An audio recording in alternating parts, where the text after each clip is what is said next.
வா கண்ணே, இங்க வந்து உக்காரு. இது சிரிச்சு முடிஞ்சிரும் கதை இல்ல, மனசுக்குள்ள மெதுவா இறங்கி அங்க கொஞ்சம் நேரம் உட்காரும் கதை.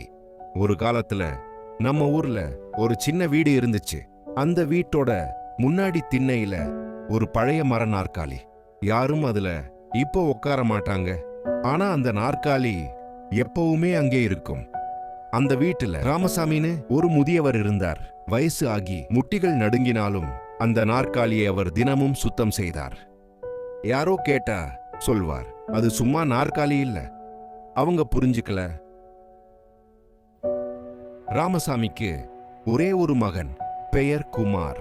அவன் சின்ன பையனா இருந்தப்ப அந்த நாற்காலியில தான் அப்பா உட்கார்ந்து அவனுக்கு கதை சொல்லுவார். பள்ளி முடிஞ்சதும் அவனையும் அந்த நாற்காலில உட்கார வச்சு நேர்மையாயிருன்னு சொல்லுவார். ஆனா காலம் மாறிச்சு கண்ணே.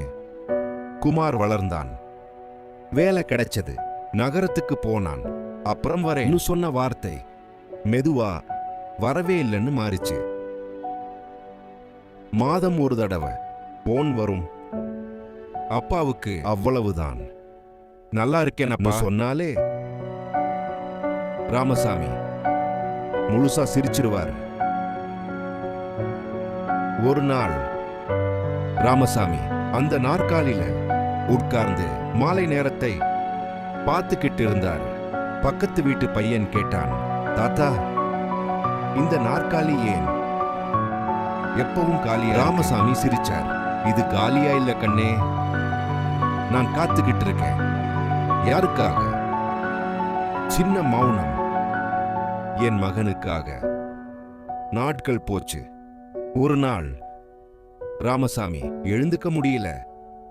நாற்காலி அந்த நாளும் திண்ணையில தான் இருந்துச்சு. ஆனா அமைதியா இருந்துச்சு. அடுத்த நாள் குமார் வந்தான். அப்பா இல்ல, வீடு அமைதி. அவன் வெளியே வந்தப்ப அந்த நாற்காலியை பார்த்தான். அப்பா உட்கார்ந்த அதே இடம். அவன் மெதுவா அதுல உட்கார்ந்தான். அப்பதான் புரிஞ்சது, அந்த நாற்காலி உட்கார்வதற்கானது இல்ல, காத்திருப்பதற்கானது. குமார் அழுதான் கண்ணே. அந்த நாற்காலி எதுவும் பேசல. ஆனா அவன் மனசுக்குள்ள அப்பா சொன்ன எல்லா வார்த்தையும் சத்தமா கேட்டது. இப்ப சொல்லு கண்ணே, நம்ம வீட்லயும் ஒரு பேசாத நாற்காலி இருக்கலாம். அது நம்ம வர்ற வரைக்கும் காத்துக்கிட்டே இருக்கும். ஒரு நாள் அது காலியா இருந்தா அப்ப நம்ம மனசுதான் உட்கார இடம் தேடும். நினைவில் வை கண்ணே, சில விஷயங்கள் பேசாது காத்திருக்கும். அதை கடைசியில புரிஞ்சுக்கிறதுக்கு பதிலா இப்பவே திரும்பி போ. இது போன்ற கதைகள் இன்னும் வேண்டுமென்றால் சப்ஸ்கிரைப் பண்ணுங்க.